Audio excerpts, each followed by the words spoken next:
So you might have heard of the patient avatar exercise. It's an exercise where you do the work of identifying the type of patient that you want to create advertising messages for or copywriting for. And what the exercise is that you choose from demographic criteria of the ideal patient. You create the ideal patient and you pick out, okay, what is their age? What is their income? Where do they live? What's their marital status? How many kids do they have? What's their ethnicity? And all these demographic attributes. And this used to be the way to start advertising, to first understand the person you're looking to target and then create the messaging around it. But what we find is that demographic attributes like age, ethnicity, all this stuff, gender, it's very limiting because demographics doesn't really tell us how people make decisions. It doesn't tell us how people choose one office over another. It's going to be psychographics, not demographics. Psychographics, which are belief systems, how people think, the landscapes of their mind, that tells a way clearer story as to why people choose certain things or make certain decisions. So when it comes to growing your practice and attracting more new patients, we have to start by understanding first, what group of people do you want to attract? That is a far better question than how do we get more patients. First, who is it that you want to attract? Then we can do the work of actually attracting those people.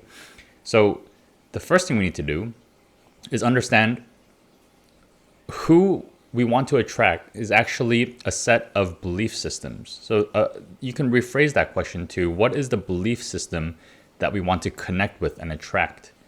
And so to identify that, we have an exercise where you think of 3 people who you've really enjoyed as a patient of yours in the past who that you've really enjoyed and you thought, hey, if I could get more of these types of people, I would love it. And not necessarily because of what treatment they had, because that is very situational, but the type of person, right? The person who just clicked with, that they bought into what you said, they really loved how you did things.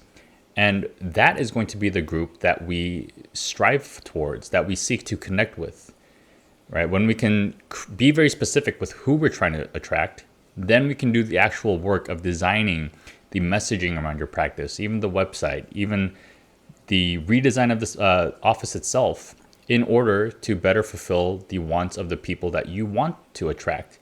And likely the person connected well with you because they were already kind of aligned with how you were already doing stuff. And so you won't have to make much drastic of a change. But anyway, so you identify 3 people, and from those people, we're going to extract 3 patterns or 5 patterns of beliefs. So we have a belief system in our minds, and it's made out of thousands of different beliefs. But we only care about 5 real core beliefs when it comes to dentistry. These 5 beliefs are what's going to impact the decision making around dentistry. So the first belief that we're going to extract is going to be the belief of identity. Who do these 3 people believe they are? So do they identify as, like, what would be, if you ask them, who are you? How would they answer that question?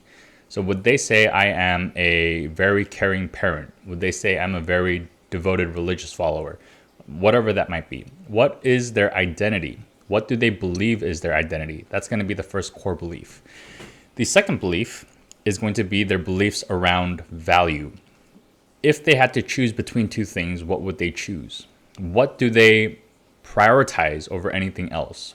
Is it their kids? Is it their career? What is it? How do they measure value?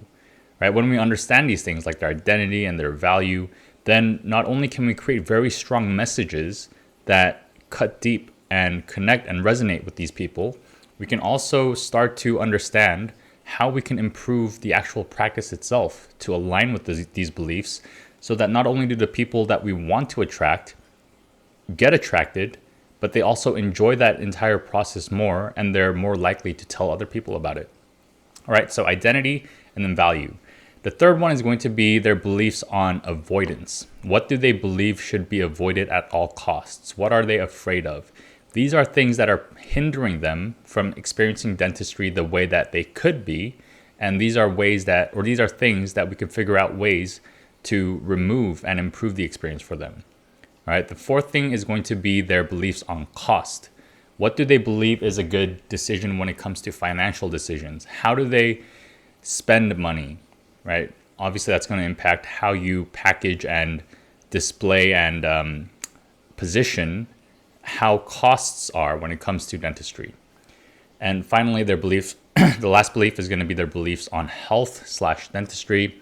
Do they believe that health is something to be invested in, to be proactive about, or is it something to be reactive and they only seek it out when it's urgent? And when you understand that, you can decide, okay, do we want to position ourselves as the hero that comes to save the day when things are very urgent, or are we going to be the compassionate and more counselor type of preventative relationship, right? So these belief systems, these 5 belief systems, so first is identity, then value, avoidance, then cost, and then health and health/dental. When you understand that, now you have the understanding, the foundations to create a very strong message that connects with that person's identity, with their value systems, with what they're trying to avoid, and showing them how they can avoid that, with how they spend money and how they understand costs, and also their overall beliefs about how health relates to their lives. All right. And that is a much more powerful landscape to understand than their age or their gender or their ethnicity. So when you're doing the work of growing your practice, first thing you must understand is who is it for? Because if you don't understand who it's for, then you have no chance of creating messaging because you don't know who you're creating messaging for. You have no chance of improving your actual practice. It's all going to be random how you improve it because you don't know who you're improving it for. Find the 3 people who you've really enjoyed working with, and then extract these 5 patterns, these 5 core beliefs, the patterns of those beliefs, so that you have a foundation for which to start on. All right, that's it for this video. Hope you found it valuable, and I'll see you guys in the next one.